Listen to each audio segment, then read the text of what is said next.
You're sitting in the gray, fluorescent-lit mess hall of Hive Tertius, level 847, and the corpse-starch ration bar in your hands feels like compressed cardboard wrapped in lies. The texture is wrong, too uniform, too processed, like someone took the concept of food and ran it through a bureaucratic committee until only the shadow of nutrition remained. As you chew, that familiar metallic tang coats your tongue, the same taste that's defined every meal of your adult life. Everyone around you chews in similar silence, the rhythmic grinding of jaws creating a percussion of desperation that echoes off the corrugated metal walls. The Imperial propaganda servoskulls drift overhead like mechanical vultures, their tinny voices droning endless mantras about efficient resource utilization and waste not the Emperor's bounty. Their red ocular sensors sweep the crowd with mechanical precision, recording who eats what, who finishes their portion, who dares to leave even a crumb behind. You've learned to maintain the appropriate expression of gratitude while eating, not too eager, which suggests gluttony, but not too reluctant, which might imply ingratitude to the Emperor's providence. But tonight, something gnaws at you beyond the usual hunger. Tonight, you notice Carrick's empty seat at the communal table, that familiar dent in the metal bench where his weight had worn the surface smooth over years of shared meals. Carrick, who worked in the processing plants in the lower levels. Carrick, who always had that haunted look when anyone asked about his job, his eyes darting away like startled prey animals. Carrick, who had been assigned extra ration privileges due to his essential services status, privileges he never seemed to enjoy. 3 days. 3 days since anyone has seen him. 3 days since his productivity badge stopped registering on the Hive's work rotation boards. The official word from the administratum is simple. Citizen Carrick has been transferred to another sector for the betterment of imperial efficiency. Standard language, standard procedure, standard lie. You take another bite of your ration bar, and for the first time in years, you really taste it. There's something familiar buried beneath the preservatives and flavor enhancers, something that makes your stomach clench with recognition you can't quite place. The slightly sweet undertone, the way certain pieces have a different texture, more fibrous, more personal. You've always wondered, as everyone does but never speaks aloud, where exactly this nutrition comes from. In a hive city of nearly 1 billion souls, packed into a vertical maze of metal and desperation, traditional agriculture died out centuries ago. The hydroponics bays barely produce enough to feed the nobility, and the protein vats can't possibly supply the caloric needs of the masses. So where does it come from, this gray sustenance that keeps 900 million people alive? Where does the Imperium find enough biomass to press into these bars of processed despair?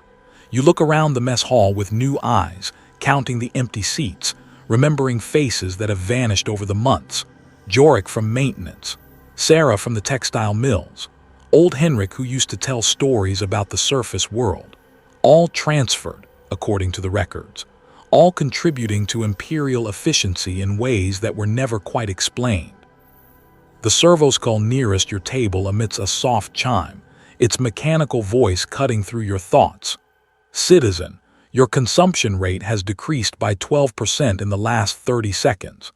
Please maintain optimal nutritional intake for maximum productivity. Its red eye focuses on you with predatory intensity, and you realize you've stopped chewing, your hand frozen halfway to your mouth. You force yourself to take another bite, then another, mechanically working through the ration while your mind races. The taste seems different now that you're paying attention, more complex, more varied than simple protein synthesis should produce. Sometimes a piece tastes almost familiar, like something you might have encountered before in a different context, in a different form. Around you, the other citizens continue their mechanical consumption, faces blank with the practiced numbness that comes from years of not asking questions. But you notice things now. The way Marta flinches slightly when she bites into certain pieces. The way young Pavel sometimes stops mid-chew, his face cycling through confusion and revulsion before settling back into compliance. The way everyone has learned to eat without really tasting, to consume without considering. The meal period ends with the sharp blast of the shift whistle, and the crowd begins to disperse with the shuffling efficiency of the thoroughly broken. But as you stand to leave, you catch sight of something that makes your blood freeze. Pinned to the notice board near the exit is a fresh batch of transfer orders, citizens selected for relocation to optimize resource distribution. The names are printed in the same sterile font used for work assignments and ration allocations, each one representing a life reduced to administrative convenience. At the bottom of the list, in neat Imperial Gothic script, you see a name that makes your heart stop. Carrick, Maintenance Division 7G transfer date, 3 days prior. Destination, Nutritional Processing Sector 12. Nutritional processing. The words hit you like a physical blow, and suddenly the taste in your mouth transforms from merely unpleasant to absolutely horrifying. You understand now why Carrick always looked haunted when asked about his work. You understand why his ration privileges came with extra psychological counseling sessions. You understand why he disappeared exactly when his name appeared on the transfer list. And you understand, with a creeping certainty that makes your knees weak, what you've been eating for the past 3 days. The servoskull's voice follows you as you stumble toward the exit. Remember, citizens, waste not, want not. Every resource serves the Emperor's glory. Every contribution feeds the faithful. Every contribution feeds the faithful. You make it to the corridor before you vomit, but even as you empty your stomach, you know it changes nothing. Tomorrow you'll be back in that mess hall, because the alternative to eating the rations is starvation. Tomorrow you'll chew and swallow, because in the grim darkness of the 41st millennium, survival trumps conscience every single time.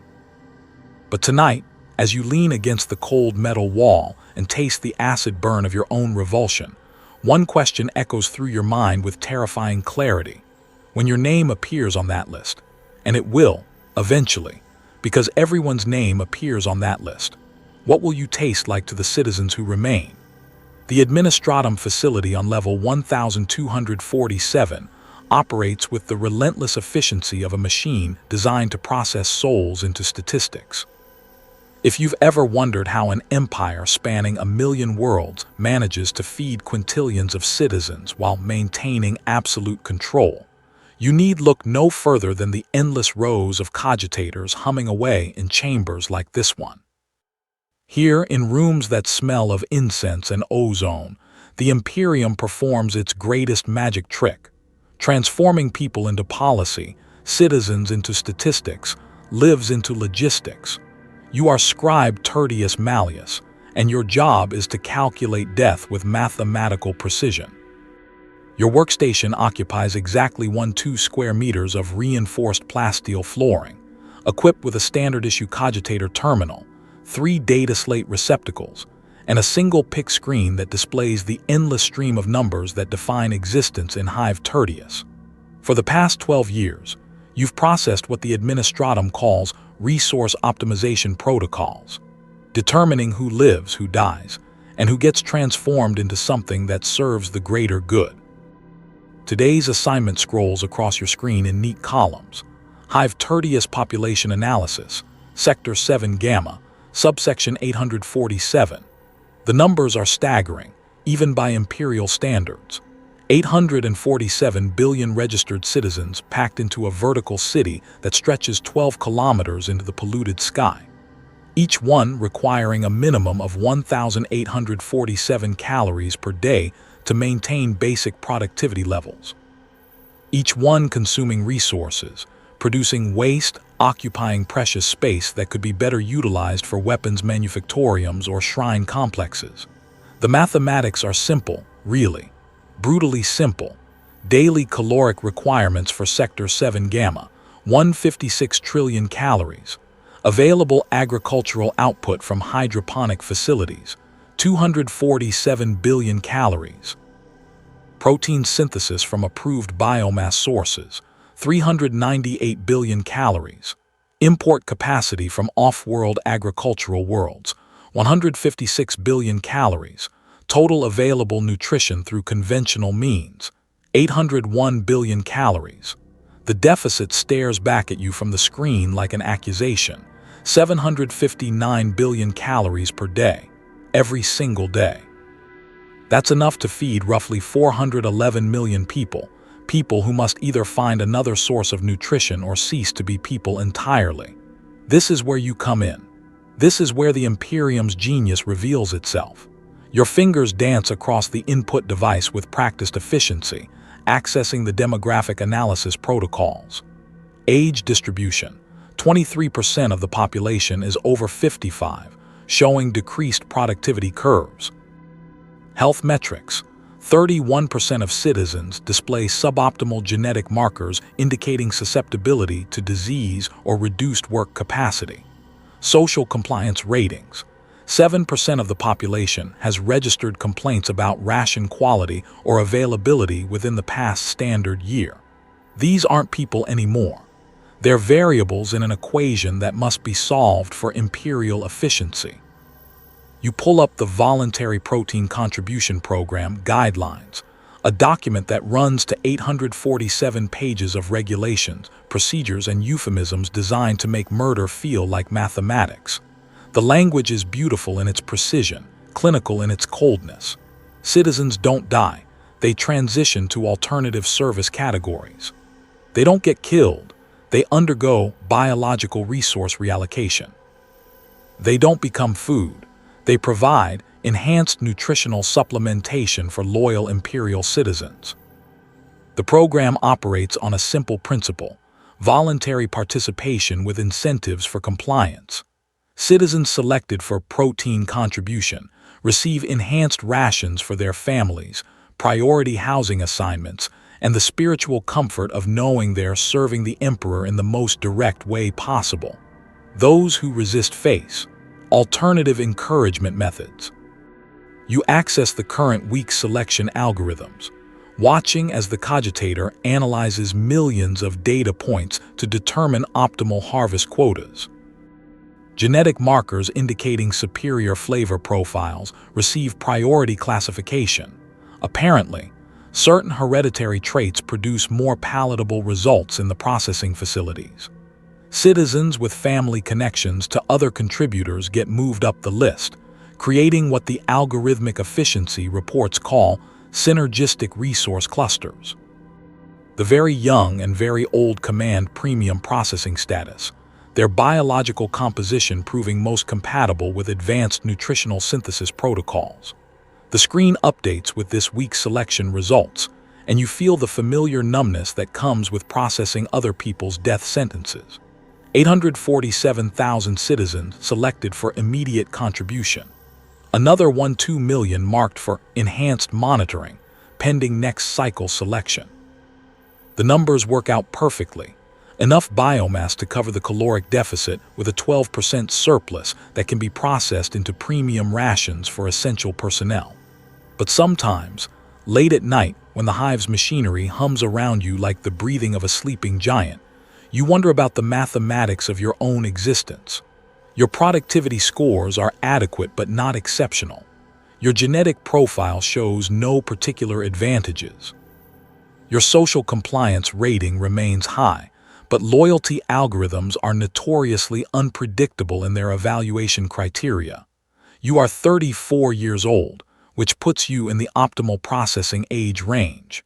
You have no family connections to provide social protection.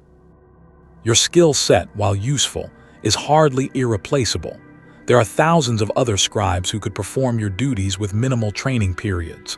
According to your own calculations, you have approximately 18 months before statistical probability suggests your own selection for the Voluntary Protein Contribution Program.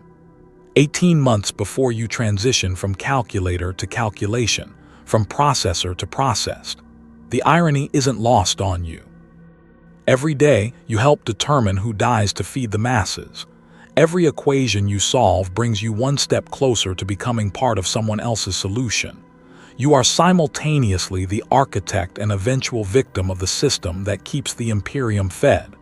But this is the genius of imperial efficiency. It's not a bug, it's a feature. The system is designed to consume its own operators, creating a perfect circle of utilization where every component eventually becomes fuel for continued operation. Even you, sitting here calculating death with mathematical precision, are nothing more than a temporary resource awaiting optimal deployment. The cogitator chimes softly, indicating completion of today's processing cycle. 847,000 selection notices will be distributed within the next 6 hours. 847,000 citizens will receive official notification of their glorious opportunity to serve the Emperor through ultimate sacrifice. 847,000 human beings will discover that they've been mathematically determined to be more valuable as food than as people. And tomorrow, you'll run the calculations again, because the math never stops. The hunger never ends. The Imperium must feed and someone must determine who gets eaten. You close the current work session and prepare to leave, but before you do, you access one final data point, your own citizen profile. The numbers are all there: productivity metrics, genetic analysis, social compliance ratings, predicted longevity estimates. At the bottom of the screen, a single line of text provides your current status. Citizen classification, active contributor. Reassessment date, 847. M41, 127. Probability rating, moderate risk. Moderate risk. You stare at those words for a long moment, then close the file and head home to your assigned habitation unit. Tomorrow, you'll return to calculate who lives and who dies, secure in the knowledge that someone somewhere is running similar calculations about you. In the Imperium of man, everyone is both predator and prey. Everyone consumes, and everyone gets consumed. It's just a matter of timing, mathematics, and the cold efficiency of a machine that turns souls into sustenance. The only question is whether you'll solve more equations than you become part of. The notification arrives on a Tuesday. You are Myra Kess, Hab Unit 847, Delta 7739, and the pale yellow data slate that appears in your message receptacle looks exactly like every other piece of Imperial bureaucracy you've ever received. Same official seal, same sterile formatting, same mechanical precision that reduces human experience to administrative procedure. But this one is different. This one has the power to end your world with 4 simple words: nutritional compliance notice mandatory. The document unfolds in your trembling hands, revealing the same clinical language that's been refined over centuries to make atrocity feel routine. Citizen Myra Kess, you have been selected for participation in the Voluntary Protein Contribution Program, effective immediately upon receipt of this notification. Report to Nutritional Processing Center 12 Alpha within 72 standard hours for intake processing and contribution preparation. Voluntary. The word sits there like a tumor in the middle of the sentence, a linguistic cancer that transforms murder into choice, execution into opportunity. You've always known this day might come. Everyone knows, on some level, that their number could appear in the great calculation. But knowing and experiencing are different creatures entirely. Knowledge is abstract. Experience tastes like copper pennies and feels like ice water flowing through your veins. You read the notice 3 times before your brain truly processes what it means. The selection criteria are listed in neat bullet points, each one a nail in the coffin of your future. Age, 42 within optimal processing parameters. Genetic markers, subtype 7 delta, indicating superior flavor profile compatibility. Productivity scores, adequate but declining, showing 8% efficiency decrease over the past standard year. Social value assessment, low priority specialist with replaceable skill set. The mathematics of your death laid out in bureaucratic precision, but it's the final line that makes your knees buckle. Family compensation package includes premium ration allocation increase of 34% for surviving household members, effective immediately upon successful contribution completion. They're not just killing you, they're buying your family's compliance with your own flesh. The next 72 hours pass like a fever dream of desperate futility. You try to appeal the decision, of course, Everyone tries.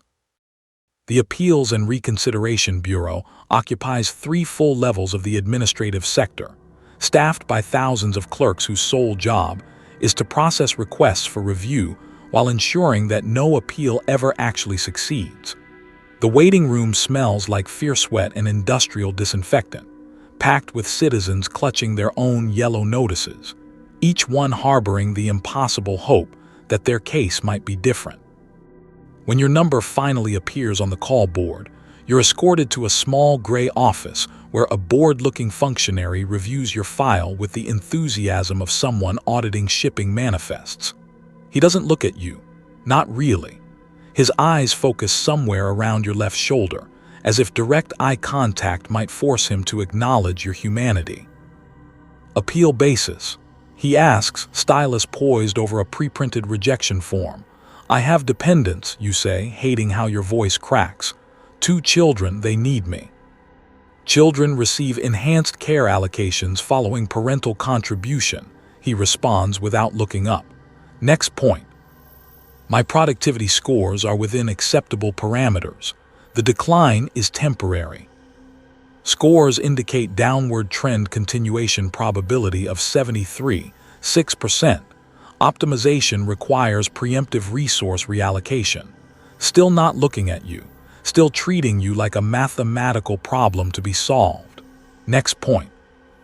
You try everything. Medical exemption requests, skill rarity documentation, character testimonials from work supervisors. Each argument bounces off the wall of bureaucratic indifference like raindrops on plasteel. The system isn't designed to be circumvented. It's designed to provide the illusion of choice while ensuring that the machine's hunger gets fed regardless of individual circumstances. The appeal is denied within 6 minutes. Standard processing time. Standard result. Your family's reaction tells you everything about how completely the system has broken the human spirit. Your husband, Marcus, holds you while you cry, but his tears aren't just for your impending death. They're tears of relief that it's not him, not yet. Your children, Alina and Pavel, aged 8 and 12 respectively, react with the numb acceptance that comes from growing up in a world where parents disappear into the machinery of imperial efficiency. They've seen their friends' parents vanish. They've watched neighbors receive yellow notices. They know this is simply how things work. Will it hurt? Alina asks at dinner that night, picking at her ration bar with the detached curiosity of childhood. The Emperor provides peaceful transition for all his faithful servants. You recite the official response you've heard countless times. But privately, you wonder the same thing.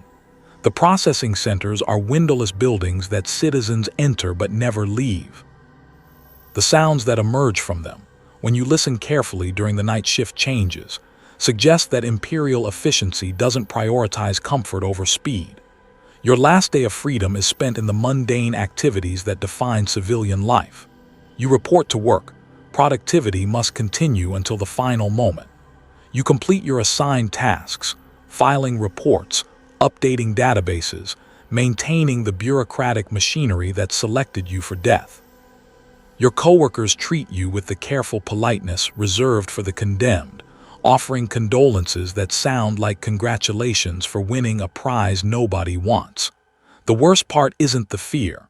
The worst part is how normal everything feels, how the universe continues functioning while you prepare to die, how your desk will be cleared and reassigned within hours of your departure, how your HAB unit will be reallocated to another family before your body finishes processing, how completely and efficiently your existence will be erased and recycled. On your final morning, you receive a package from the Administrative Efficiency Bureau. Inside, you find your family's new ration cards, upgraded to premium status, just as promised. The cards are made of higher quality plasteel, printed with gold imperial eagles instead of the standard gray ones. Marcus holds them like they're made of poison, but Alina and Pavel examine them with wonder.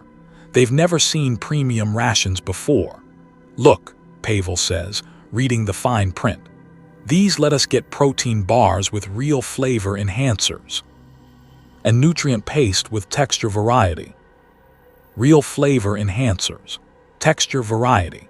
The simple joy in his voice breaks something inside you that you didn't know could still break. Your death will buy your children luxuries they've never imagined. Your flesh will be processed into the very treats that will help them forget you ever existed. The escort arrives precisely on schedule. 2 administratum enforcers who treat the whole process with the bored efficiency of waste collection personnel. They're polite, professional, and utterly indifferent to your humanity. One of them checks your identification against his data slate, while the other performs a brief search to ensure you're not carrying any contraband that might interfere with processing efficiency. Ready, citizen. The first enforcer asks, though it's not really a question. You turn to look at your family one last time. Marcus holds the children close, their faces already showing the practiced numbness that will help them survive your loss. You want to say something profound, something that will help them remember you as more than a collection of nutrients. But what words exist for this? What farewell captures the horror of being murdered by mathematics? Remember me, you whisper, knowing that the system is designed to make that impossible. As the enforcers escort you toward the transport that will carry you to Processing Center 12 Alpha, you pass other citizens going about their daily routines. Some avoid eye contact. Acknowledging the condemned makes their own vulnerability too real. Others offer small nods of recognition, the universal gesture of shared mortality in a universe where everyone is eventually selected for contribution. The transport itself is clean, efficient, and utterly anonymous, just another vehicle in the vast machinery of Imperial logistics. Through the reinforced windows, you watch the familiar sights of your home sector roll past, knowing you'll never see them again. The children playing in the communal areas, the workers heading to their shifts. The endless flow of citizens who don't yet know that their time is coming. But perhaps the most terrifying thing about the entire process is how reasonable it all seems, how the mathematics work out, how your death will genuinely improve your family's quality of life, how the system has created a scenario where being murdered becomes a form of service, where cannibalism becomes a demonstration of imperial efficiency. You are going to die so that others can live. Your body will be processed into nutrition that will keep loyal citizens productive. Your sacrifice will serve the Emperor's greater glory by maintaining the delicate balance that keeps billions of people alive in conditions that should make survival impossible. And despite the horror, despite the revulsion, despite every instinct that screams against this fate, part of you genuinely believes this is right. Part of you has been so thoroughly conditioned by a lifetime of imperial propaganda that you feel honored to serve in this final way. This is perhaps the most profound victory of the system, not that it forces people to die, but that it makes them willing to die. Not that it processes human beings into food, but that it makes them grateful for the opportunity to feed their fellow citizens. As the transport approaches Processing Center 12 Alpha, you catch sight of other transports queued at the intake facility. Hundreds of them. Today's harvest is substantial, apparently. Hundreds of other citizens selected by the same algorithms, condemned by the same mathematics, accepting their fate with the same broken resignation. The enforcers escort you from the transport to the intake facility, where dozens of administrative personnel process the new arrivals with assembly line efficiency. Forms to complete, identity verification, final medical screening to ensure optimal processing quality. Each step designed to maintain the illusion of bureaucratic normalcy, even as it guides you inexorably toward the machinery that will reduce you to component parts. Next, calls the intake clerk, and you step forward to begin the final phase of your contribution to Imperial efficiency. The last thing you see before entering the processing area is a motivational poster displaying the Imperial eagle above the words, "Service is survival. Sacrifice is strength. Submission is salvation." You realize, in that final moment of clarity before the system claims you completely, that you still believe it's true. The machinery of death operates on 3 shifts, each one processing human beings with the same industrial efficiency used for manufacturing lasgun power packs or processing reclaimed metal.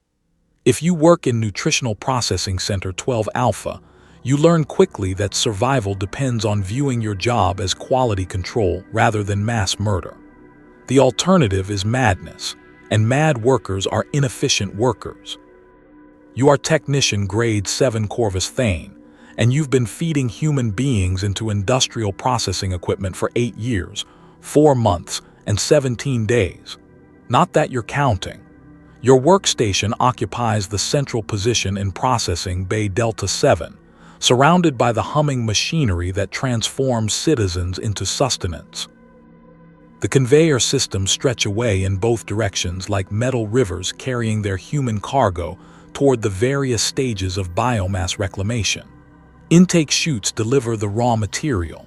Sorting mechanisms, separate components based on processing requirements.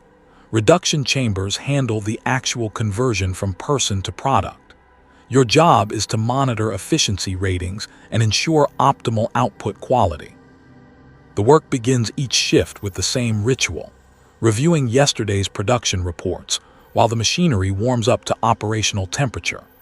Processing Bay Delta 7 handled 847 units during the previous cycle, producing 23,847 kilograms of grade, a nutritional protein, and 67,234 kilograms of standard processing biomass.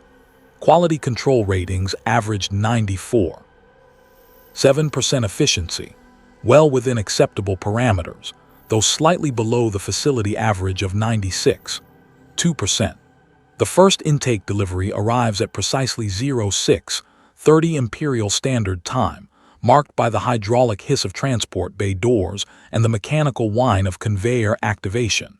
Today's batch includes 126 units from various hive sectors, each one tagged with processing specifications determined by the pre-intake medical screening. The tags use color-coded systems, green for standard processing, yellow for enhanced quality protocols, red for premium-grade biomass requiring specialized handling procedures. You've learned not to read the intake documentation too carefully. Names, ages, family status, personal details, all irrelevant to the mechanical requirements of your position. What matters is weight distribution, processing time estimates, and equipment maintenance schedules. What matters is keeping the machinery running efficiently so the citizens of Hive Tertius continue receiving their daily nutrition allocations. But sometimes the system breaks down. Sometimes you see things that force you to remember what you're actually doing. Unit designation 847 Delta 7739 enters your processing bay at 07:23 Imperial Standard Time, classified as yellow tag for enhanced quality protocols. Standard female, age 42, genetic markers indicating subtype 7 Delta compatibility. The documentation notes family dependence and recent appeal attempt, administrative details that should be meaningless to your operational requirements. But something about this unit makes you look closer, and what you see makes your hands shake on the control interface. You recognize her, Myra Kess from Hab Sector 847 Delta. You've seen her in the communal areas, walking with her children, buying basic supplies from the merchant stalls. She once helped your elderly neighbor carry supply packages when he injured his back during a work shift. She smiled at you last month when you passed in the transit corridor, the kind of simple human acknowledgement that makes life in the hive slightly less unbearable. Now she's standing on your processing line, wearing the standard gray processing garment, looking around with the wide-eyed confusion that characterizes most units during their first exposure to the facility interior. She doesn't understand yet what's about to happen. The intake psychological conditioning protocols are designed to maintain compliance through careful management of information disclosure. Units are told they're participating in medical screening procedures preparatory to transfer to enhanced living facilities. They discover the truth only when it's too late to matter. You watch through the observation screen as Myra moves through the preliminary processing stages. Identity confirmation, checking her citizen identification against intake documentation. Medical verification, ensuring optimal biomass quality through final health assessment. Psychological evaluation, determining the most efficient processing approach based on individual stress response patterns. The medical technician performing her evaluation is Mordian Kell, a man whose job requirements have gradually stripped away every trace of human empathy. He handles the process with clinical detachment, recording vital statistics and tissue quality metrics while maintaining the fiction that this is routine administrative processing. Subject shows elevated stress indicators but within normal processing parameters. He dictates to his recording servitor. Recommends standard chemical preparation sequence followed by mechanical reduction protocols. Estimated processing time, 23 minutes. Estimated yield, 67.3 kilograms grade A biomass plus 23, 7 kilograms supplementary materials. Myra asks questions. Where are the enhanced living facilities? When will she see her family again? How long will the medical evaluation take? But the conditioning protocols have prepared responses for all standard inquiries. She's told that information will be provided following completion of preliminary procedures. She's assured that everything is being handled according to optimal efficiency standards. She's reminded that her cooperation demonstrates proper Imperial citizenship values. The terrible thing is that part of her believes it. You can see it in her posture, hear it in her voice. Even as fear builds in her eyes, she wants to trust that the system that selected her for this honor has her best interests at heart. The propaganda and conditioning run so deep that citizens maintain faith in Imperial efficiency even as it prepares to murder them. But then something changes. Maybe it's the smell of the processing chambers, the metallic tang of industrial lubricants mixed with the organic scent of biomass reduction. Maybe it's the sound of the machinery, the rhythmic grinding that speaks to purposes other than medical evaluation. Maybe it's simply the accumulated wrongness of a situation that promises medical care but feels like preparation for slaughter. Whatever the trigger, Myra's conditioning breaks. "This isn't medical screening," she says, voice rising with sudden comprehension. This is something else. What is this place? What are you doing to me?" The psychological evaluation technician activates the compliance protocols without missing a beat. Mild electrical stimulation designed to encourage cooperation through negative reinforcement. But Myra has passed the point where conditioning can override survival instinct. She tries to run, of course. They all try to run eventually. Security servitors activate with mechanical precision, surrounding her before she can reach the bay exit. Their neural pacification systems engage, flooding her nervous system with electrical impulses that shut down voluntary muscle control while maintaining consciousness. She collapses to the processing floor, aware but paralyzed, finally understanding with perfect clarity what's about to happen to her. "Unit is now prepared for final processing," announces the facility's Vox system. "Technician Thane, initiate reduction sequence at your discretion." And this is where you face the choice that defines your existence. The same choice you've faced 23,847 times over the past 8 years. The choice between efficiency and humanity, between survival and conscience, between serving the machine and preserving your soul. Your hand hovers over the activation controls. Red button for immediate processing, yellow button for delayed sequence, green button for quality control review. Simple mechanical choices that determine whether another human being lives or dies in the next few minutes. Myra's eyes find yours through the observation screen, and in them you see not just terror but recognition. She remembers you too, the neighbor who occasionally shared corridor space, the fellow citizen who existed in the background of her ordinary life. She's trying to speak, but the neural pacification makes vocalization impossible. Still, her lips move in what might be words: please, help, remember. You think about your own selection probability. Every worker in the processing facilities receives enhanced monitoring status. Exposure to operational procedures creates security risks that require administrative management. Your statistical analysis suggests 18 months before your own intake notification arrives. 18 months before someone else stands at this control station, deciding whether to push the button that ends your life. But efficiency must be maintained. The citizens of Hive Tertius require their daily nutrition. The Imperium demands optimal resource utilization. And resistance to proper procedures results in immediate classification as a security threat, which means selection for enhanced processing protocols designed to extract maximum deterrent value from individual examples. You push the red button. The machinery engages with hydraulic precision, and Myra disappears into the biomass reduction systems with an efficiency that speaks to centuries of technological refinement. Processing time, 21 minutes 37 seconds, slightly ahead of projected schedule. Yield, 68. 1 kilograms grade A biomass plus 24. 3 kilograms supplementary materials, higher than estimated productivity due to optimal health indicators. Another successful processing cycle. Another demonstration of imperial efficiency. Another step toward maintaining the delicate balance that keeps billions of citizens fed and productive. The servitors clean and sterilize the processing bay in preparation for the next intake delivery, scheduled for 08:30 Imperial Standard Time. Unit designation 847 Gamma 3829. Standard male. Age 39. Genetic markers indicating subtype 12 alpha compatibility. Yellow tag classification indicating enhanced quality protocols. You don't look at the documentation. You don't want to know if you recognize this one too.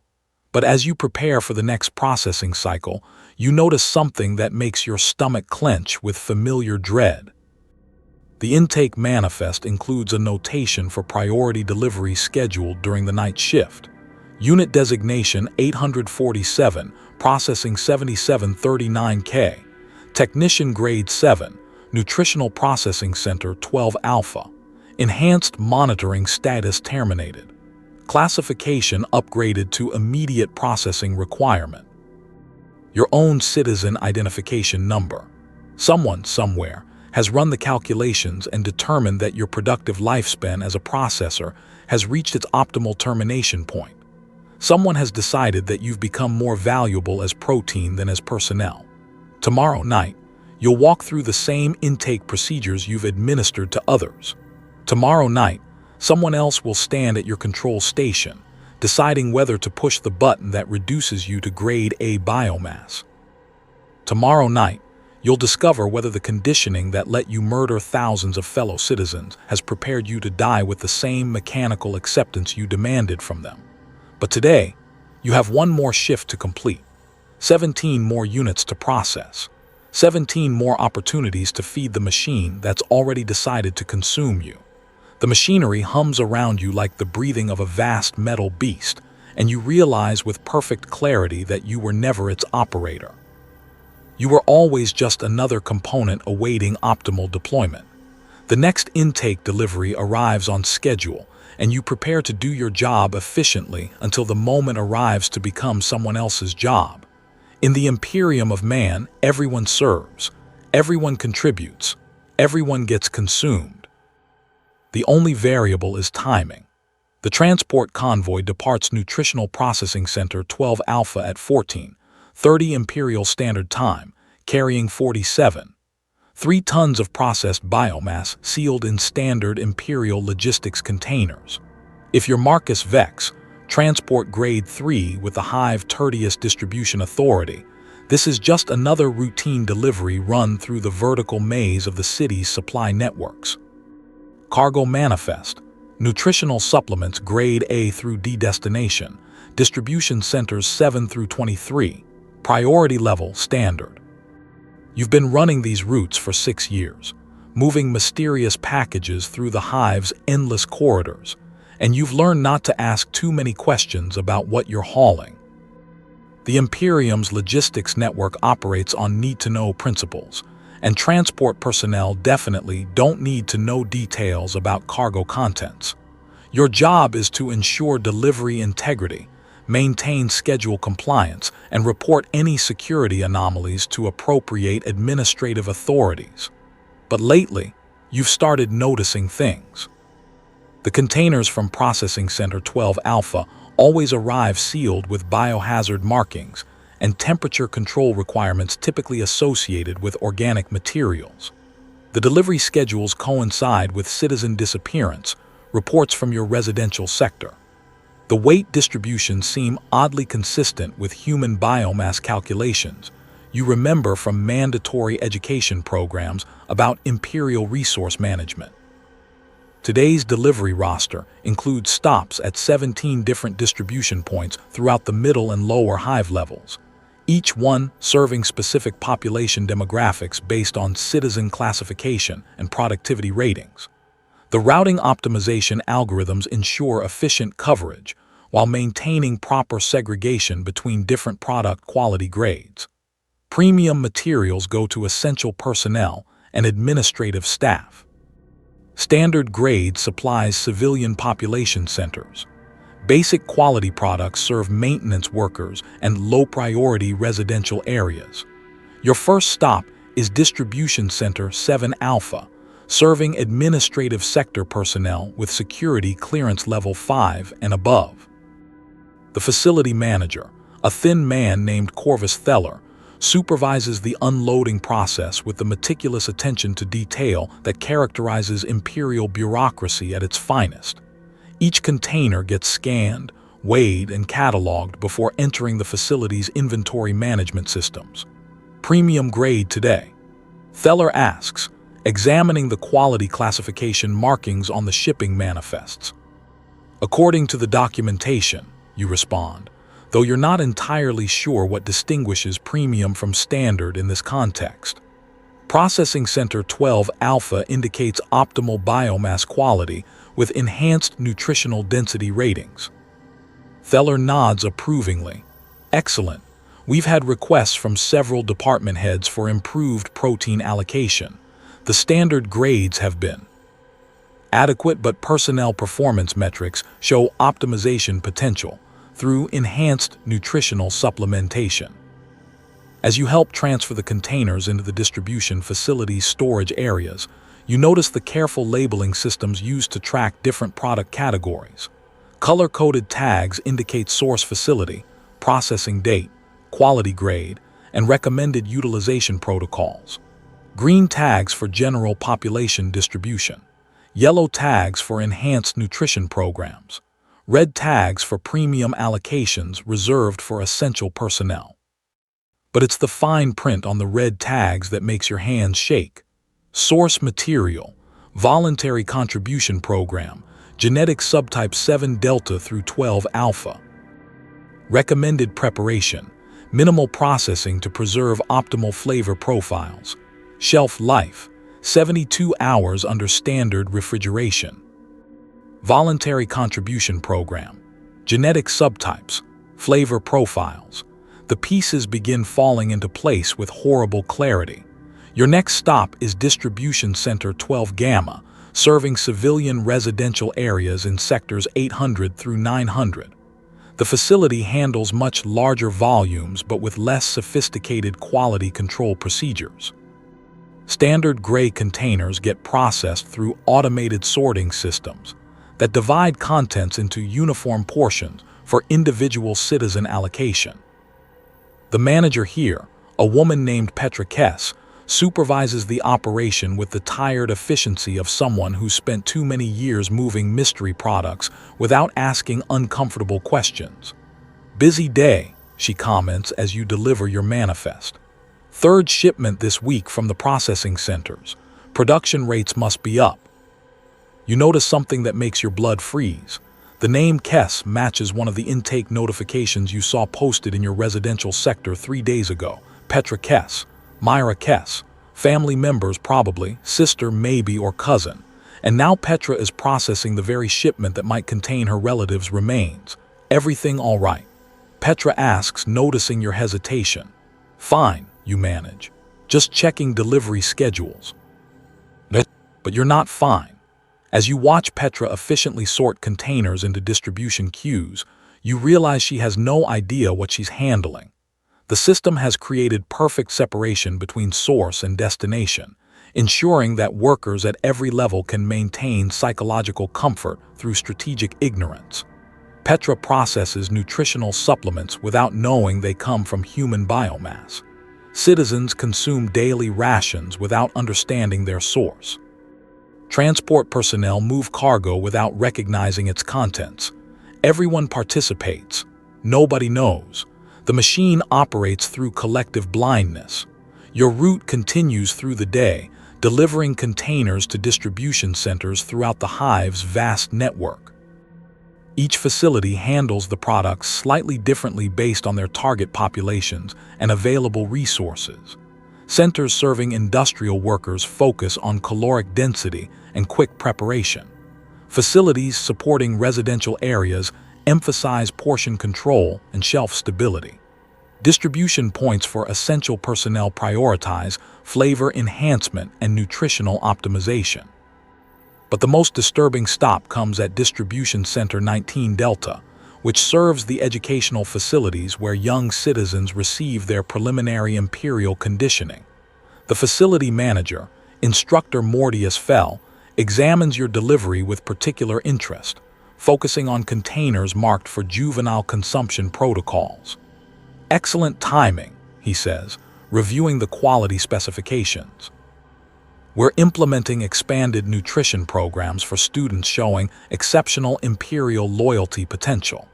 Enhanced protein supplementation during developmental years produces superior adult productivity ratings. You help unload containers specifically marked for pediatric distribution, smaller portions, modified preparation instructions, enhanced palatability additives. The documentation notes that these products derive from premium grade A+ biomass with optimal youth demographic compatibility ratings." The implications hit you like a physical blow. Not only is the system processing adult citizens into food, it's specifically targeting children as consumers of human-derived nutrition. The next generation is being raised on cannibalism from the earliest ages, creating psychological normalization that ensures continued system compliance throughout their lives. But the truly horrifying realization comes during your final delivery at Distribution Center 23 Omega, which serves the processing facilities themselves, providing nutrition for the workers who operate the biomass reduction machinery. You watch as containers from your cargo bay get unloaded into the same facility that will eventually process today's intake deliveries. The workers are eating processed humans, while processing more humans into food for other workers who will process more humans into food. The circle is perfect, self-sustaining, and absolutely inescapable. As you complete your delivery route and return to the transport depot, you access the duty roster for tomorrow's assignments. Standard cargo run from Processing Center 12 Alpha to various distribution points throughout the hive network. Business as usual in the efficient machinery of Imperial logistics. But tonight, you decide to do something you've never done before: investigate the source of your cargo. The processing center's administrative records are classified, but transport personnel have access to basic intake manifests for scheduling coordination purposes. You access yesterday's processing reports, cross-referencing intake documentation with output specifications, trying to understand the mathematical relationship between citizens who disappear and nutrition that appears. The data tells a story of industrial efficiency that would be impressive if it weren't absolutely terrifying. Processing Center 12 Alpha handled 847 intake units during yesterday's cycle, producing exactly the cargo quantities you delivered today. Average yield per unit, 67.3 kilograms of usable biomass. Processing time per unit, 23.4 minutes. Total facility output, 57,041 kilograms of nutritional supplements distributed across quality grades A through D, 847 people, became 57 tons of food in less than 24 hours. And you delivered every kilogram of it to citizens who consumed it without question, trusting Imperial efficiency to provide safe, nutritious sustenance for their daily survival requirements. But the manifest includes one detail that makes your discovery personal. Unit designation 847 Delta 7739, processed at 07:23 Imperial Standard Time yesterday. Final output classification, grade A+ biomass, 68. 1 kilograms yield, allocated for premium distribution to administrative personnel. Myra Kess, your neighbor from Hab Sector 847 Delta. The woman who helped elderly citizens carry supply packages and smiled at fellow residents in transit corridors. Yesterday, she was a living person with children and hopes and fears. Today, she's premium nutrition supplements being consumed by bureaucrats who never knew her name. You delivered her remains to 17 different distribution centers, where hundreds of citizens unknowingly consumed pieces of a woman who once existed as their neighbor, their fellow resident, their shared participant in the struggle to survive in the grim darkness of the 41st millennium. And tomorrow, you'll make the same delivery run, carrying more containers filled with more processed humans to feed more citizens who don't know what they're eating. The system is perfect. Absolutely, terrifyingly perfect. You are the delivery mechanism that ensures the machine never stops feeding. Every route you complete helps maintain the efficiency that keeps billions of people alive through the consumption of other people who used to be alive. You are simultaneously essential to the system's operation and completely expendable to its continuation. Because eventually, probably sooner than you want to acknowledge, your own name will appear on an intake manifest. Your own biomass will fill containers in someone else's cargo bay. Your own remains will be delivered to distribution centers serving citizens who might remember you as a neighbor, a coworker, or simply another face in the endless crowds of the Hive City. But until that day arrives, you have a job to do, cargo to deliver, routes to complete, a system to serve that serves everyone by consuming everyone. Tomorrow's manifest is already waiting in your transport bay. Processing Center 12 Alpha has another 47. 3 tons of nutritional supplements ready for distribution throughout the Hive network. Time to feed the faithful. You are 8 years old, and your mother has just become nutrition. Alina Kess sits in the small plasteel chair across from Instructor Mortius Fell's desk, swinging her legs because they don't quite reach the floor yet, trying to understand why everyone keeps using words that don't make sense. Transition to alternative service, contributing to imperial efficiency, feeding the faithful through ultimate sacrifice. Adult words that dance around a simple fact her 8-year-old mind grasps with perfect clarity. Mama isn't coming home. Alina, Instructor Fell says in the patient voice adults use when they're about to lie to children. Your mother has received the highest honor the Imperium can bestow, selection for the voluntary protein contribution program. She's serving the Emperor now in the most direct way possible, ensuring that loyal citizens like yourself receive proper nutrition to grow strong and serve him in turn. The instructor's office smells like the cleaning chemicals they use in the food preparation areas, sharp and medicinal, and somehow wrong. Behind him on the wall, a pic display shows happy Imperial citizens sharing meals together, their faces bright with the joy of proper nutrition and unwavering faith. Everyone in the picture looks well-fed and content, nothing like the gray, hollow-eyed people Alina sees in her residential sector. I don't understand, Alina says, because someone has to say it even if the adults won't.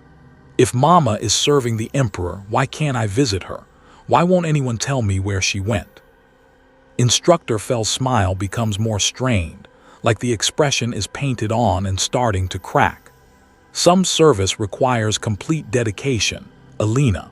Your mother is, helping to ensure that children like you receive the nutrition necessary to develop into productive Imperial citizens. She's become part of something larger than herself. Part of something larger. Alina turns the phrase over in her mind, trying to make it connect to anything real. Yesterday, her mother was a person who helped with homework and worried about ration allocations, and sometimes hummed old songs while preparing their meager meals. Today, she's part of something larger, which sounds important but feels like nothing at all. But I want to see her, Alina insists, because 8-year-olds haven't learned yet that wanting things is dangerous in the Imperium. I want to tell her about my education scores. She was proud when I learned the litany of loyalty. Your mother knows about your achievements, Fel says, consulting a data slate covered with Alina's psychological evaluation metrics. She's watching over you now in ways that serve the greater good. And look, because of her contribution, your family receives enhanced ration allocations. Better nutrition means better health, better development, better opportunities to serve the Emperor throughout your life. He produces 2 premium ration cards from his desk drawer, the kind with gold Imperial eagles instead of standard gray ones. Alina has never seen cards like these before. They're beautiful in a way that makes her forget, for a moment, why she's receiving them. These provide access to grade and nutritional supplements, Fel explains. Premium protein bars with enhanced flavor profiles, nutrient paste with texture variety, calcium supplements to ensure proper bone development. All of this is possible because your mother chose to serve in the most meaningful way imaginable. Alina takes the cards with small hands that don't quite understand what they represent. The plasteel feels heavier than it should, warm in a way that might be her imagination or might be something else entirely. The Imperial eagles seem to watch her with metallic eyes that reflect the office's fluorescent lighting. Can I share these with Pavel? She asks, thinking of her 12-year-old brother who's been trying so hard to act grown-up since Mama disappeared. He's been giving me parts of his regular rations because he thinks I don't notice. Of course, Fel says, making notes on his data slate. Family unity serves Imperial efficiency. Your enhanced nutrition will help both of you develop into exemplary citizens. But as Alina leaves the instructor's office with her premium ration cards and head full of confusing explanations, she doesn't feel exemplary. She feels hollow, like something important has been removed and replaced with words that sound official but mean nothing. The corridors of the educational facility seem longer than usual, filled with other children whose families have also received honors they don't understand. At home, if you can call a 2-room HAB unit home, Papa sits at the small metal table that serves as their dining area, staring at similar premium ration cards with an expression Alina can't read. Pavel stands nearby, trying to look brave but failing in ways that make Alina's chest hurt. Did they explain? Papa asks when Alina shows him her cards. Instructor Fel said Mama is serving the Emperor, Alina reports dutifully. He said she's part of something larger now. He said we get better food because of her contribution. Papa makes a sound that might be laughing or might be crying. Pavel moves closer to Alina, and she notices his hands are shaking slightly. Are we supposed to be happy? Alina asks, because nobody has explained this part clearly. Instructor Fel smiled a lot, but he seemed sad, and the premium ration cards are beautiful, but getting them makes me feel sick. We're supposed to be grateful, Papa says in a voice that sounds like it's coming from very far away. We're supposed to understand that this serves the greater good. We're supposed to accept that some sacrifices are necessary for the Imperium to function. But are we supposed to be happy?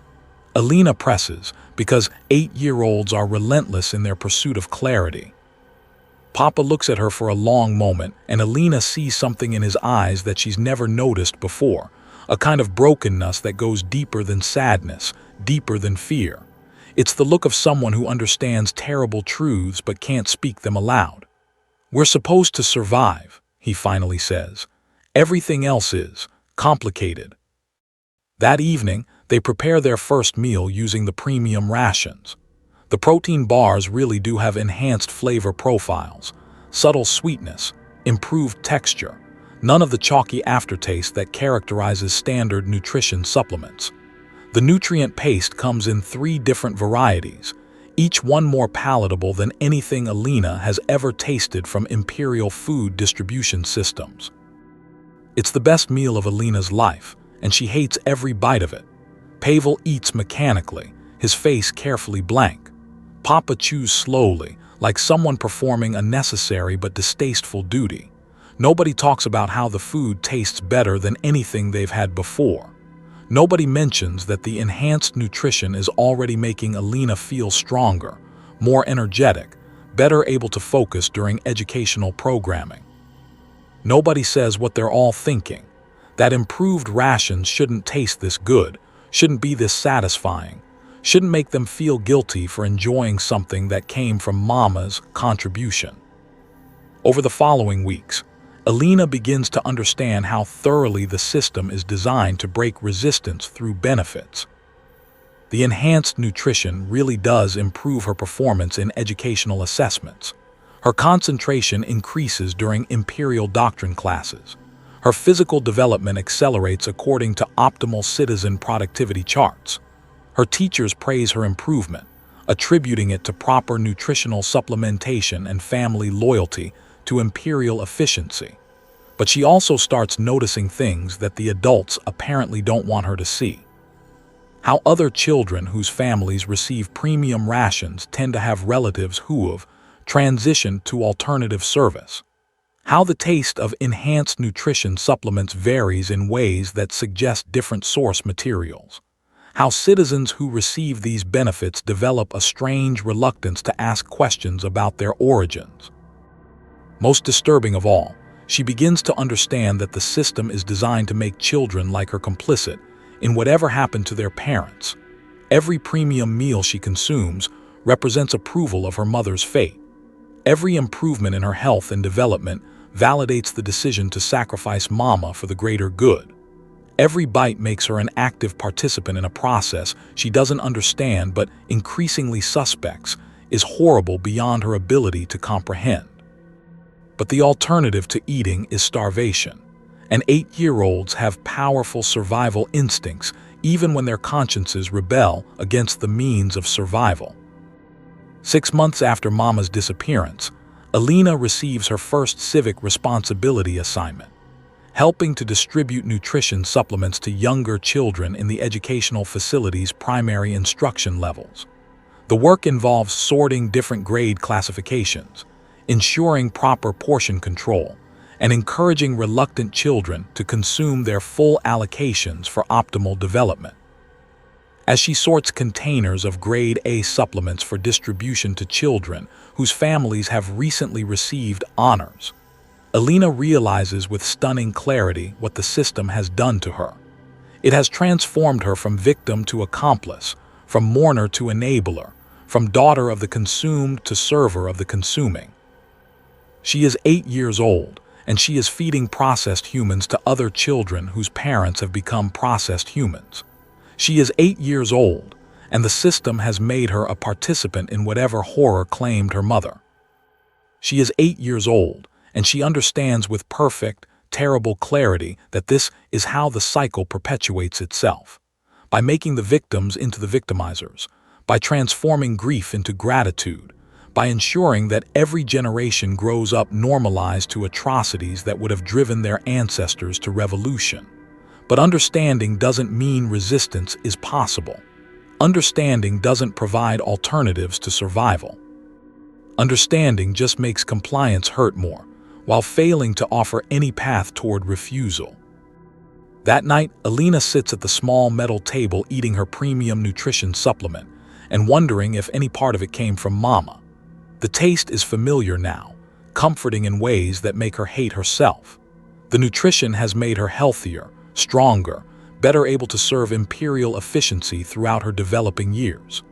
Pavel sits across from her, consuming his own enhanced rations with the mechanical precision of someone who's learned not to think too carefully about what he's eating. Papa maintains the same distant expression he's worn since Mama's disappearance, participating in family meals as a necessary duty rather than a shared experience. None of them talk about the taste. None of them acknowledge how the enhanced nutrition makes them feel guilty for being grateful. None of them mention that they've all started having dreams about mama that feel more like memories of meals than memories of a person. But as Alina finishes her nutrition bar and prepares for the next day's educational programming, she makes a decision that surprises her with its clarity. When her time comes, and she's starting to understand that everyone's time comes eventually, she wants to taste good. If the system is going to consume her like it consumed mama, if her body is going to become nutrition for other children whose parents have been processed into sustenance, if she's going to serve imperial efficiency through ultimate sacrifice, then she wants to provide the best possible nutrition she can manage. She's 8 years old and she's already planning how to optimize her own processing potential. She's 8 years old and the system has won so completely that she feels honored by the prospect of becoming food. The cycle is complete. The next generation has learned to see consumption as contribution, cannibalism as service, murder as honor. Alina will grow up to raise children who accept these truths as naturally as they accept the need to breathe. And those children will raise children who find the entire system so normal they can't imagine alternatives. In the grim darkness of the 41st millennium, there is only hunger. And hunger, fed by itself, becomes indistinguishable from love. The truth arrives on a Tuesday, delivered by a junior clerk who doesn't understand the significance of the data slate he carries through the Administrative Efficiency Bureau's endless gray corridors. If you are Senior Administrator Typhon Vex, Grade 12 with Nutritional Resource Management Authority, this document represents something far more profound than routine bureaucratic communication. It represents the moment when 30 years of faithful service to imperial efficiency finally reveals the system's deepest, most terrible secret. You've been managing the voluntary protein contribution program for 3 decades, overseeing the mathematical transformation of citizens into sustenance with the mechanical precision that defines imperial excellence. Your office walls display commendations for processing efficiency, optimization awards for resource utilization, and loyalty certificates recognizing your unwavering commitment to feeding the masses through whatever means prove necessary. You've always understood your work as essential. The Imperium must eat, and someone must ensure the eating continues. But today's data slate contains information that changes everything. The document originates from the Departmentum Munitorum's Agricultural Assessment Division, a bureaucratic subdivision so obscure that most administrators forget it exists. Their mandate involves analyzing food production capacity across imperial territories, identifying optimization opportunities, and maintaining statistical models for nutritional resource distribution. Routine work typically, boring work that generates reports nobody reads carefully, except this report contains mathematical projections that make your hands tremble as you read them. Resource analysis, hive tertius nutritional requirements, alternative supply capacity assessment, classification, for administrative review only. The data presents detailed calculations for feeding hive tertius through conventional agricultural means, hydroponics expansion potential, off-world import capacity, protein synthesis optimization, traditional biomass cultivation using non-human organic sources, every possible method for providing adequate nutrition to 847 billion citizens without resorting to processed human remains. And the conclusion, presented in neat statistical columns, is undeniable. The Imperium could feed every citizen of Hive Tertius using conventional methods for approximately 23% of the current resource expenditure required to operate the voluntary protein contribution program. 23%. You read the figures 3 times, checking calculations, reviewing methodologies, searching for errors that might explain away what the data clearly demonstrates. But the mathematics are flawless. The projections based on established imperial production capacities, The conclusion supported by decades of agricultural efficiency metrics from other hive cities. The Imperium doesn't need to process humans into food. It chooses to.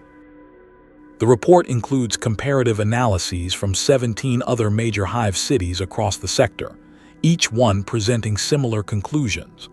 Armageddon hive supremacy.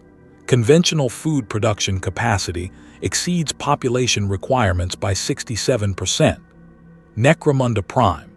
Traditional agriculture could satisfy citizen nutritional needs at 31% of current processing program costs. Vestroia hive majoris.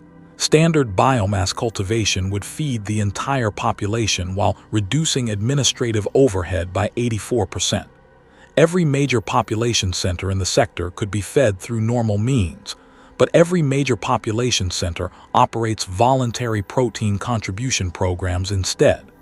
The system isn't driven by necessity. It's driven by choice. You access your personal cogitator and pull up the classified files you've maintained throughout your administrative career, processing statistics, efficiency reports, psychological impact assessments, citizen compliance metrics. 3 decades of data that suddenly reveals patterns you've never noticed before, correlations you've never considered, purposes that extend far beyond simple nutrition. The voluntary protein contribution program doesn't just feed citizens. It breaks them. Citizens who consume processed human remains show measurably different psychological profiles compared to populations fed through conventional agriculture.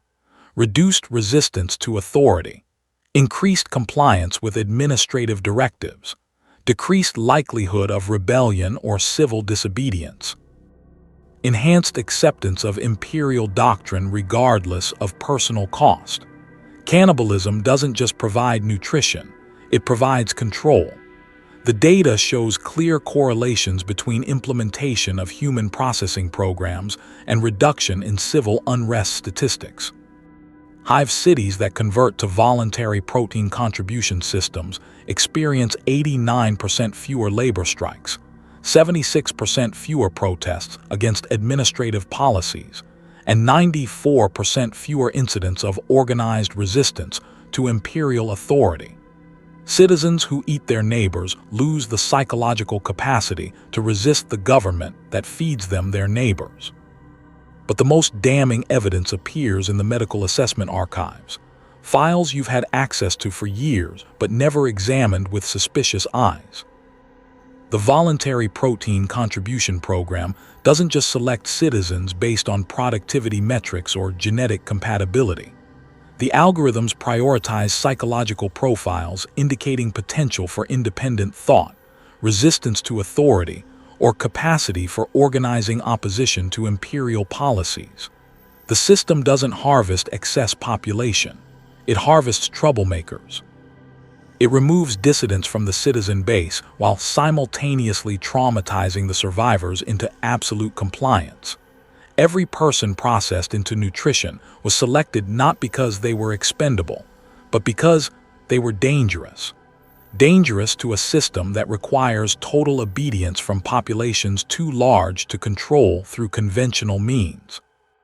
You, Senior Administrator Typhon Vex, Grade 12, 30 years of faithful service.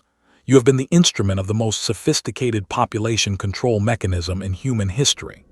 Every selection you've authorized, every processing cycle you've supervised, every efficiency optimization you've implemented has served to transform potentially rebellious citizens into psychologically broken consumers of human flesh. You've been running a mind control program disguised as a feeding program. The realization hits you with physical force, making you double over in your administrative chair as the full scope of your complicity becomes clear. Millions of citizens processed under your authority. Millions of families destroyed not because the Imperium needed their biomass, but because it needed their survivors to be traumatized into submission. But even as horror overwhelms you, another emotion emerges: admiration for the system's perfect, terrible efficiency. It works. Emperor preserve you, it actually works. Citizens who have been forced to consume processed humans develop psychological dependencies that make rebellion literally unthinkable. They become invested in justifying the system that feeds them atrocities, because acknowledging the horror would require confronting their own complicity. They develop Stockholm Syndrome toward the Imperium, grateful for nutrition even when they suspect its source. The Voluntary Protein Contribution Program creates the most loyal Imperial citizens imaginable, citizens so thoroughly broken that they defend the system that murders their families and feeds them the remains. You access your personal psychological evaluation files, records maintained as part of administrative oversight protocols for personnel working in sensitive positions. 30 years of assessments that track your mental state, emotional stability, and loyalty metrics throughout your career, managing human processing operations. The graphs show exactly what you'd expect: steady degradation of emotional response, progressive desensitization to human suffering, gradual replacement of moral considerations with efficiency metrics. You've been systematically dehumanized by your work, transformed from a person into a component of the machinery that transforms people into food. But the final entry in your evaluation file contains a note that makes your blood freeze. Subject has reached optimal psychological conditioning for administrative efficiency. Recommend graduation to consumer status upon completion of current assignment cycle. Estimated processing date: next administrative quarter. Consumer status, processing date. They're going to feed you to the system you've spent 30 years operating, not because you've become inefficient, not because you've outlived your usefulness, but because you know too much about how the system really works, and that knowledge makes you a security risk that must be eliminated through conversion to biomass. You've always known, intellectually, that administrators eventually face selection for the Voluntary Protein Contribution Program. You've processed hundreds of fellow bureaucrats over the years, colleagues whose expertise made them valuable until it made them dangerous. But you somehow convinced yourself that your efficiency, your loyalty, your perfect service record would provide protection from the system's hunger. You were wrong. The system consumes everyone eventually, including the people who make it function. But as you sit in your office, surrounded by 30 years of commendations for feeding people to other people, you realize something that surprises you. You're not angry about your impending processing. You're not afraid of becoming nutrition for other Imperial citizens. You're proud. The system has conditioned you so thoroughly that you genuinely believe your upcoming transformation into premium-grade biomass represents the highest honor the Imperium can bestow. You've spent your entire adult life serving Imperial efficiency through the management of human consumption, and now you'll serve Imperial efficiency through your own consumption. It's perfect. Absolutely, beautifully, terrifyingly perfect. The Imperium has created a mechanism that turns rebellion into loyalty, resistance into gratitude, horror into honor. It has engineered a solution to the eternal problem of governing massive populations by making those populations complicit in their own oppression. And you, Senior Administrator Typhon Vex, Grade 12, servant of the Emperor's will, you are both architect and victim of the most successful totalitarian system in human history. Tomorrow, you'll return to your desk and continue processing citizens for conversion to nutrition, knowing that each selection serves purposes far more sophisticated than simple resource management. Tomorrow, you'll authorize the transformation of troublemakers into sustenance, secure in the knowledge that their processing will traumatize their families into absolute Imperial loyalty. And next quarter, when your own selection notice arrives, you'll report to Processing Center 12 Alpha with the same grateful compliance you've demanded from 30 years' worth of victims, because the system has made you love it. Even knowing what it really is, even understanding its true purpose, even recognizing your role as both operator and eventual product, you still believe in Imperial efficiency. You still think cannibalism is service. You still consider your upcoming death an honor. The voluntary protein contribution program hasn't just fed the Imperium citizens. It has fed them their own humanity, one bite at a time, until nothing remains but hunger and gratitude and the absolute certainty that consumption equals contribution. In the grim darkness of the 41st millennium, there is only hunger, and hunger, when properly managed, becomes indistinguishable from love. You return to where this journey began, sitting in the gray, fluorescent-lit mess hall of Hive Tertius, level 847, with a corpse-starch ration bar in your hands. But now you know exactly what you're holding. Now you understand precisely what that metallic tang represents, why certain pieces have familiar textures, where the slightly sweet undertone originates. You are consuming processed humans, and you're going to take another bite. Not because you have to, though you do, because the alternative is starvation in a system designed to offer no alternatives. Not because you're unaware of what it contains. You know with perfect, horrible clarity exactly whose remains might be compressed into this gray rectangle of nutrition. You're going to eat it because 38 billion years of human evolution have culminated in this moment. A species so thoroughly domesticated by its own government that it willingly consumes itself to survive.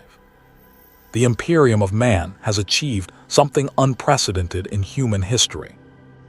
It has created a civilization where cannibalism serves as the foundation of social order, where the consumption of human flesh becomes an act of loyalty, where citizens compete for the privilege of being murdered to feed their neighbors. It has transformed the ultimate taboo into the ultimate expression of civic duty. And it works. Emperor preserve us all, it actually works. Around you in the mess hall, 847 other citizens consume their daily rations with the mechanical efficiency of the thoroughly broken. Each one knows, on some level, what they're eating. Each one has lost family members, friends, neighbors to the voluntary protein contribution program.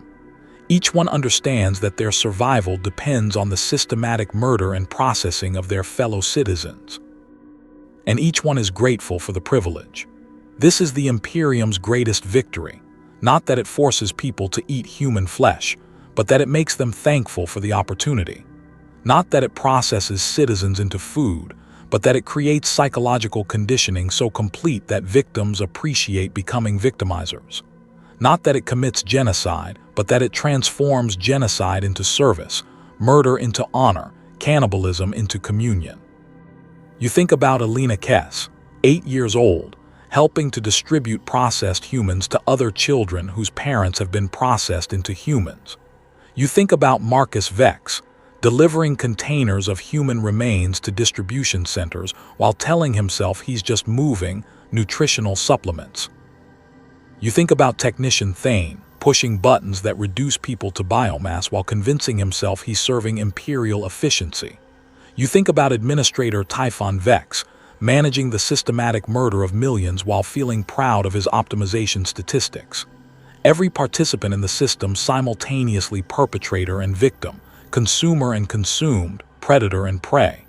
Everyone serves. Everyone suffers. Everyone gets eaten, eventually. But perhaps the most profound horror isn't what the system does to bodies. It's what it does to souls. The Imperium hasn't just created a mechanism for feeding massive populations through controlled cannibalism. It has engineered a solution to the fundamental problem of human nature, the stubborn tendency toward resistance, rebellion, and refusal to accept oppression. Citizens who eat processed humans can't rebel against the system that processes humans, because rebellion would require acknowledging their own complicity in atrocity. They become psychologically invested in justifying the horror, because condemning it would mean condemning themselves. They develop Stockholm Syndrome toward their oppressors, because their oppressors are simultaneously their providers.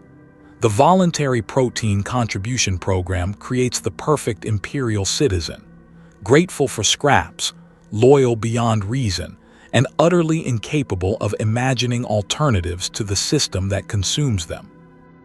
This is how totalitarianism achieves its ultimate victory, not through force but through complicity, not by making resistance impossible but by making it unthinkable, Not by defeating the human spirit, but by feeding the human spirit to itself until nothing remains but hunger and gratitude. You take another bite of your ration bar, chewing slowly, tasting the complex flavors that indicate optimal processing of high-quality biomass. Someone's mother, someone's child, someone's beloved, reduced to nutritional components and pressed into convenient consumption packages. But as you eat, you're not thinking about the person who died to create this meal. You're thinking about the mathematics that made their death necessary, the efficiency that ensured minimal waste during processing, the optimization protocols that transformed individual tragedy into collective survival. The system has won so completely that you can't mourn the victims without celebrating the victimizers. You can't condemn the horror without praising the efficiency. You can't resist the machine without starving in defiance of it.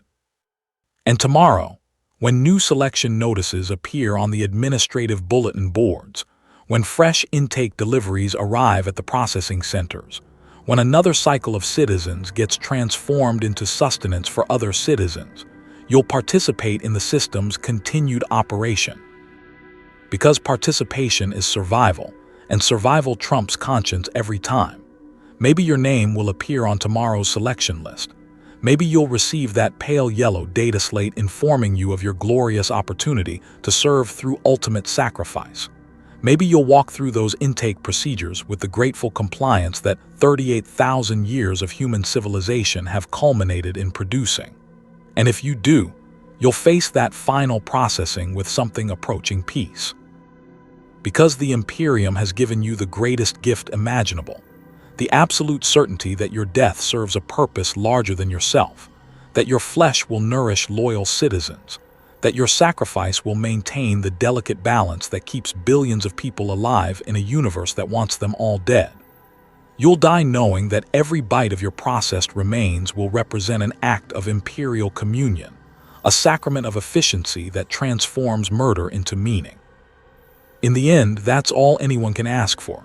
A death that matters, a contribution that counts, a purpose that persists beyond the moment when consciousness fades and flesh becomes food. You finish your ration bar and look around the mess hall at the faces of your fellow citizens, your fellow consumers, your potential meals, your temporary neighbors in the great machine that grinds souls into sustenance. Some of them you recognize. Some of them you've shared corridor space with, nodded to in transit areas, acknowledged in the small ways that make life in the hive marginally less unbearable. And for just a moment, you don't see people. You see tomorrow's nutrition, next week's rations, future contributions to imperial efficiency. You see biomass optimization opportunities, processing potential, quality grade classifications. You see what the system has trained you to see, not fellow human beings, but resources awaiting optimal deployment. This is the Imperium's final victory. It hasn't just made you willing to eat people, it has made you eager to evaluate them as food. It hasn't just broken your resistance to cannibalism, it has made you complicit in the transformation of humans into consumables. You are no longer a person who eats processed humans. You are a component in the machinery that processes humans for eating. The shift whistle sounds, indicating the end of meal period, and you join the shuffling crowd heading back to work assignments. Tomorrow you'll return to this mess hall for another ration, another meal, another opportunity to consume your fellow citizens while being consumed by the system that feeds them to you. Because in the grim darkness of the 41st millennium, there is only hunger, and hunger, like hope, must eventually feed upon itself. But perhaps that's not tragedy, perhaps that's transcendence. Perhaps the Imperium has achieved something genuinely sacred, a civilization so perfectly efficient that every component serves every other component through the ultimate act of self-sacrifice. Perhaps cannibalism isn't horror, perhaps it's love made manifest through consumption. Perhaps being eaten isn't death, perhaps it's the most profound form of service imaginable. Perhaps you're not a victim of the system, perhaps you're its greatest success story. You return to your work assignment carrying these thoughts like communion wafers, sweet with the taste of rationalization and satisfaction. The machine hums around you, processing today's intake while preparing tomorrow's harvest, and you know with absolute certainty that you are exactly where you belong, serving, contributing, awaiting your turn to feed the faithful. In the Emperor's name, of course, always in the Emperor's name.